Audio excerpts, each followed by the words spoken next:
Opa, beleza? Hoje a gente vai falar da relatividade do tempo, tá? Então, a ideia aqui é que, dado das coisas que a gente discutiu antes, nós vamos chegar numa conclusão de que o tempo medido por dois observadores vai ser diferente, tá? Isso é estranho, né? Mas é isso aí. Vamos dar um exemplo aqui o seguinte, ó. Imagina um observador que está onde está acontecendo um evento, tá? Então, o evento está acontecendo no referencial desse observador. Que é esse primeiro aqui. A gente vai chamar ela de Maria, tá certo? Maria. Quais são esses eventos? São dois. O primeiro evento é o seguinte, é a emissão da luz. E isso está dentro do referencial da Maria. É como se a Maria estivesse, por exemplo, num trem, ou no avião, enfim. E aí a Maria vai olhar no relógio dela. O evento um saiu, aí ele vai bater no espelho e vai voltar. O evento 2 é a chegada do raio nesse anteparo B, tá? Aí aqui o relógio da Maria registrou um tempo delta T0, tá? Delta T0, que é o tempo que a Maria registrou lá no referencial dela, tá? Ou seja, é o tempo decorrido entre os dois eventos, entre o evento um emissão, o evento 2 recepção do raio de luz. Só que imagina que tu tem um outro observador, o João, ele está aqui na plataforma vendo o trem passar, e aí, para o João, como o trem está se movendo, o raio de luz não vai ser igual foi para Maria, tá certo? Ele vai ser o seguinte, ó, ele vai sair aqui, como o trem está vindo para cá, o raio de luz vai se mover assim. Ele vai sair aqui, o João, vai bater no espelho e vai bater e vai chegar no reparo B de novo. Ou seja, o raio vai assim e volta assim. Ou seja, tem essa questão do movimento em relação ao João. E o João vai medir no relógio dele, vai medir o tempo delta t, que é o tempo decorrido entre os eventos um e 2, tá? Para o João, os eventos estão ocorrendo em locais diferentes, tá? Em pontos diferentes do seu referencial, tá? Ou seja, o relógio do João, o C1 e o C2, eles precisam ser o quê, pessoal? De acordo com o que a gente viu no vídeo passado, eles precisam estar sincronizados, senão tu vai ter uma medida totalmente errada, tá certo?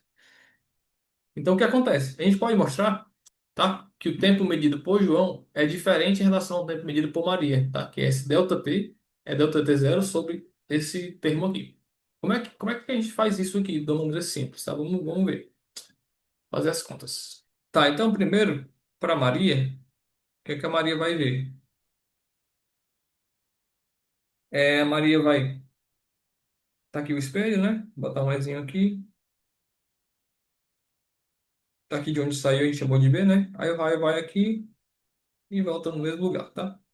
E essa distância aqui, quanto deixa eu ver, era D, né? Eu botei. D, isso aí. Distância D. D de dado. Para Maria, qual vai ser o tempo? Tá? Qual vai ser o tempo que ela vai fazer? Delta T zero, que eu disse que é delta zero, é espaço, né? Botar aqui espaço. Percorrido, né? Sobre a velocidade, né? Velocidade. Como ele foi, voltou, então é d mais d. Então fica 2d. 2d. E a velocidade do raio é o quê? A velocidade da luz. C. Logo para Maria, a gente tem simplesmente isso, né? 2d sobre c. Tá? Para Maria é isso aqui. E aí para o João vai ser uma coisa diferente, né, gente? O João, ele vai fazer o seguinte, ó. Tu vai ter um raio saindo aqui, voltando aqui. Tá? Essas distâncias são a mesma, são as mesmas. Tá? E aqui é 90 graus, tá? Aqui a gente chamou de L, né? V no L, desenho L. E aqui é D, tá? Como o trem está se movendo com velocidade V, então esse espaço percorrido vai ser V vezes T, tá? Desse ponto aqui eu vou chamar de ponto A ao ponto B. V vezes T. Só que como isso é simétrico, essa região aqui, ó, é VT sobre 2 e essa aqui VT sobre 2. E aqui, né, gente, é um triângulo retângulo. Esse cara aqui, ó. A gente pode aplicar o teorema de Pitágoras, né?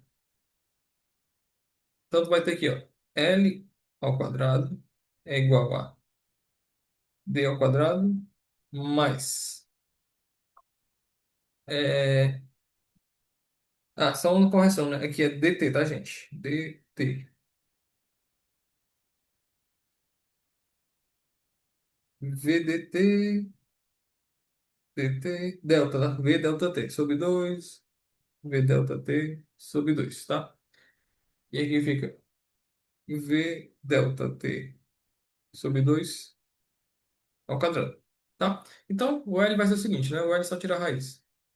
L igual a raiz de d ao quadrado mais V vezes delta t sobre 2 ao quadrado. Então, esse L vale esse valor aí, tá? Só que de um a gente faz o quê, né? A gente calculou aqui com a Maria. Essa equação número um é o seguinte, ó. A gente tem que o D vai valer isso aqui, né? Vai ser 2 delta t zero sobre 2, tá? Então daqui a gente tira aqui o D, deixa eu fazer aqui as contas já, delta t zero, C sobre 2, tá? Tá, então o L fica isso aqui. E aí, qual é o tempo medido pelo João dos dois eventos, tá? Delta T. Delta T vai ser o tempo necessário para o raio vir aqui no espelho, bater e voltar. Ou seja, ele vai percorrer uma distância L mais L. Então, o delta T medido por João é, vou chamar aqui de 2, né? Isso aqui.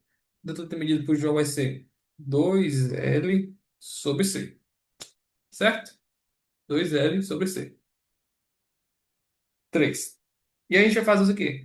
A gente vai fazer o quê? Vai substituir o L aqui, ó, certo? Então fica delta t igual a 2 sobre c, que multiplica essa coisa aqui gigante, né? D ao quadrado mais v delta t sobre 2 ao quadrado, tá? Então é isso aqui que a gente tem. Vamos fazer umas manipulações aqui, né? Tá vendo que aqui tu tem delta, v delta t sobre 2 ao quadrado?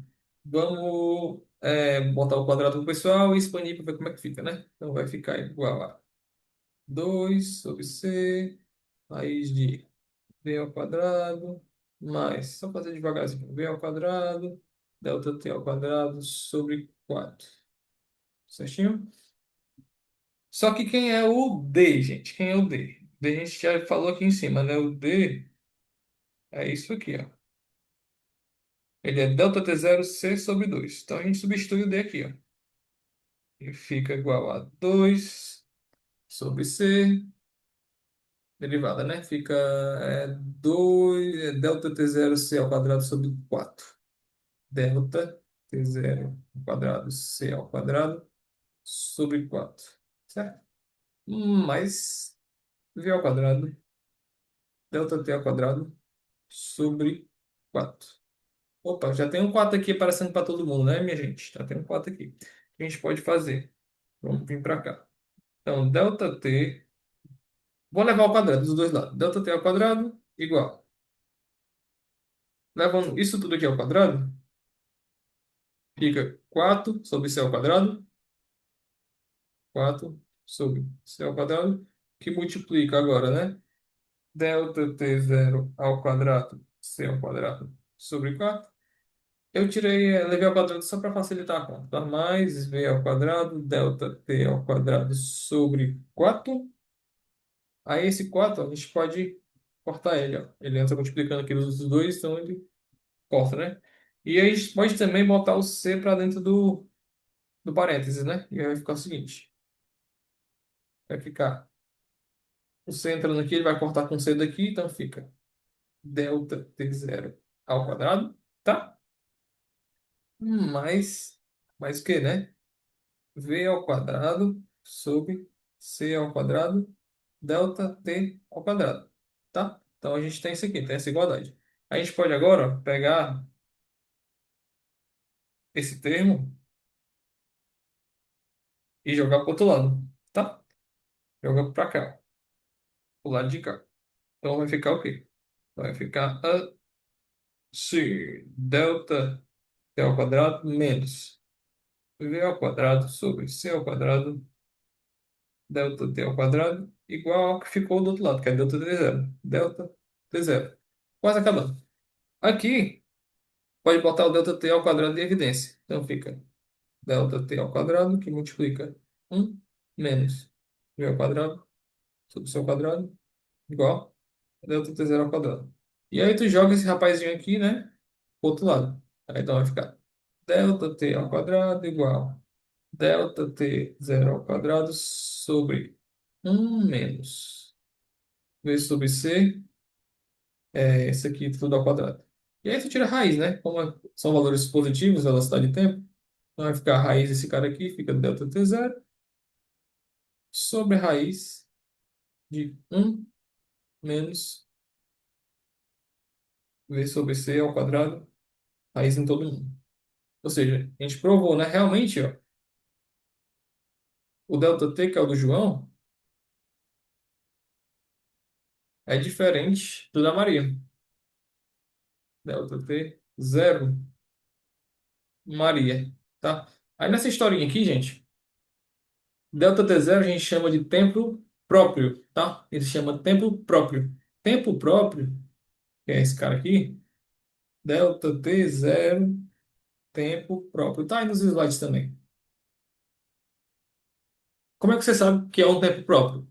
A definição dele é o seguinte: o tempo próprio é o tempo que está medindo os eventos no seu referencial, tá? Ou seja, a Maria está medindo o evento um e 2 no referencial dela, então é o tempo próprio, tá? E o outro é o tempo que não é o tempo próprio, tá? Não pode dizer que é impróprio porque seria uma nomenclatura estranha. Como a gente usa uma nomenclatura meio que histórica, então a gente continua com esse nome tempo próprio. E a gente vai fazer umas definições, porque a gente vai utilizar. Para o futuro, tá? A gente vai utilizar uma definição que se chama fator de Lorentz, que é esse gama. Ele é um sobre um menos v ao quadrado sobre c ao quadrado, né? Raiz. Ou seja, o fator de Lorentz é esse termo que está bem aqui, ó. Tá? É esse termo aqui. Ou seja, o teu delta t do João, ele vai ser delta t zero vezes esse gama, tá? E outra definição, que é o termo de velocidade da relatividade, que é esse beta, ele é V sobre C, tá? Essa é uma definiçãozinha. Mas é importante que eles vão ter valores limites, que vai dar para a gente entender algumas coisas legais. Então, o gama, quando se substitui o beta aqui, ó, o gama fica o seguinte, fica um sobre 1 menos beta ao quadrado, na raiz. É o seguinte, vamos analisar isso aqui, ó. Se tu pegar aqui, a velocidade de V, ela é sempre menor que c, tá? A gente já estabeleceu esse limite. V é sempre menor do que c. Tá? A velocidade de V é sempre menor que c. No caso aqui desse exemplo, é a velocidade do trem. Tá? Pode ser a velocidade do avião, pode ser a velocidade da nave espacial com uma velocidade muito, muito maior do que a velocidade do trem, enfim. Pode ser uma velocidade qualquer. Mas ele é sempre menor que c.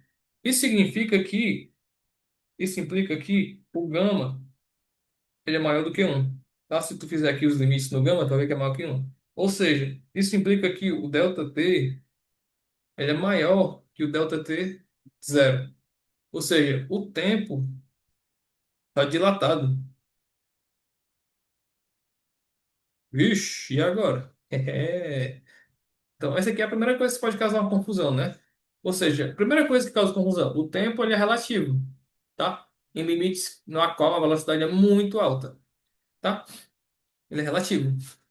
Por exemplo, se eu tiver velocidades muito, muito baixas, por exemplo, aqui, ó, o gama ficaria com um sobre um menos v ao quadrado sobre c ao quadrado, raiz disso tudo. Se v é muito menor que c, que é o caso de um trenzinho aqui, gente, ou um ônibus ou um carro, esse termo aqui, ó, ele vira zero, tá? E aí o gama fica um. Se o gama é igual a um, o que acontece? Se o gama é igual a um, o delta t é igual a delta t zero. Não tem dilatação temporal. Ou seja, isso só vai valer para velocidades muito altas. E esse efeito ele vai ser mais forte para velocidades mais próximas da velocidade da luz, tá? Ou seja, se tiver uma velocidadezinha v igual a 0,5 c e uma velocidadezinha igual a 0,9 c, os efeitos de dilatação temporal serão maiores nesse segundo caso, tá? Que a velocidade é maior. Ou seja, depende muito da velocidade v. Então é isso. Esse foi o tempo próprio, tá? Aí nesse caso, gente, nós temos dois aqui resultados experimentais que eu trouxe que são bem interessantes, tá? O primeiro a gente chama de relógio microscópio. Por exemplo, não sei se vocês já ouviram falar, mas tem uma partícula chamada muon, tá? É uma partícula subatômica. Costumo dizer que ele é o primo mais gordo do elétron, tá? Ele é cerca de 200 vezes mais maçudo que o elétron. Eles são partículas instáveis, ou seja, eles vão decair, tá? Rapidamente. É, E se pegar o tempo próprio do muon, que é o delta t zero, significa que o muon está medindo tá medindo o tempo de vida dele no referencial dele, logo é o tempo próprio. E o tempo de vida vai ser produção, né, o tempo que ele foi produzido, menos o decaimento, tá? Ou seja, produção seria no nosso exemplo, o evento um, decaimento seria o evento 2. Esse tempo próprio, ele é 2,2 microsegundos, tá? Só que quando a gente mede essa velocidade do muon em relação a nós aqui, como se a gente fosse João, a gente está medindo em dois referenciais diferentes, em dois pontos diferentes. Lá no espaço onde ele foi criado e aqui onde ele decaiu. Se a gente medir a velocidade do muon, a gente vai identificar, né, que ela é bem alta, quase 0,99 C, né? Então tem um 9994 C. E aí tu fazendo aqui a aplicação do ΔT igual a gama vezes delta zero, isso dá um tempo de vida de 63,51 microsegundos. É isso. E aí tu pode perguntar o quê? Ah, para Maria, no caso do exemplo anterior, para ela, o relógio C2 do João, deixa eu voltar aqui rapidinho. O relógio C2 de João foi ajustado por uma hora adiantada em relação ao relógio C1, tá? Porque ele teve que sincronizar. Ele teve que sincronizar. Para o João está sincronizado, para a Maria está diferente. E aí, ao observar o relógio C2, o que é que a Maria pensa? Ah, no instante do evento 2 ele estava lendo um tempo maior. Então a impressão da Maria realmente é que teve essa dilatação temporal. Só que isso não é só uma impressão. Como eu acabei de mostrar, ela é constatada experimentalmente para essa partícula. Só que tu não pode estar assim com a cabeça meio doida. Isso acontece para coisas macroscópicas também, tá? Tem até um regime aqui, né, que é macroscópico. Um estudo aqui de 1971 foi o que os caras fizeram. Eles pegaram vários relógios atômicos e levaram esses caras para bordo de avião, né? Por que relógio atômico? Porque ele é um relógio muito preciso. Tá? E aí eles deixaram relógios aqui no referencial da Terra. E aí, ao fazer várias viagens, eles constataram os efeitos da relatividade especial. Ou seja, eles de fato mediram a dilatação do tempo com esses relógios. Tiveram que aplicar essas correções aqui que eu mostrei para vocês para sincronizar, né, esses relógios depois que a viagem acabou, né? Porque eles estavam com tempos diferentes, tá? Ou seja, isso aconteceu também. E aí, gente, tem um exemplinho aqui, né, para a gente fazer. Suponha que você está em uma espaçonave que passa pela Terra com uma velocidade relativa de 0,9990 C, ou seja, muito alta. Aí você já pensa assim, ah, vai ter efeito relativístico, tá? Aí o que ele fala? Depois de viajar durante 10 anos, tá? No seu tempo, tá? No seu referencial, para uma estação espacial Hilltop, ele vai viajar até a estação, vai fazer meia volta e voltar para a Terra com a mesma velocidade relativa, 0,999 C. E aí, bom, a viagem de volta também leva 10 anos no seu tempo, de novo, no seu referencial. E a pergunta é a seguinte: quanto tempo leva a viagem de acordo com um observador terrestre? Tá? Ou seja, para mim que estou olhando, a nave foi, voltou. Ou seja, eu vou medir isso em dois pontos diferentes, né? Esse tempo de 10 anos é o tempo próprio, tá? Delta T zero, tempo próprio. Para mim, eu vou medir o delta T, eu vou ser o João nesse caso, tá? Tem um detalhe importante que eu peço aqui, eu escrevi, ó, despreze os efeitos da aceleração necessária para parar, dar meia volta e atingir novamente a velocidade de cruzeiro, tá? Por quê? Porque isso vai ter um efeito relativístico de aceleração e isso também vai causar uma dilatação temporal, uma modificação no ΔT. Isso tem que ser desprezado e a gente não vai ver isso, não se preocupe. Ou seja, só baseando no que a gente fez agora, a gente tem que resolver esse problema, tá? Qual seria a solução? Basicamente é essa aqui, ó. Basta aplicar a equação, né? Delta t igual a delta t zero sobre um menos b sobre c ao quadrado, né? Delta t zero é o tempo próprio, que é 10 anos, só que como é 10 para ir, 10 para voltar é 20. E o v é 0,999, corta. Então a resposta é 448 anos. Ou seja, para quem está na nave, passaram 20 anos. Passaram-se 20 anos, mas para quem ficou na Terra, passaram-se 448. Ou seja, todo mundo já morreu daqui, porque quando você vê a nave indo embora. Então, esse é um efeito interessante, né? Então, de relatividade do tempo é isso. Tá, então acabamos aqui. Valeu.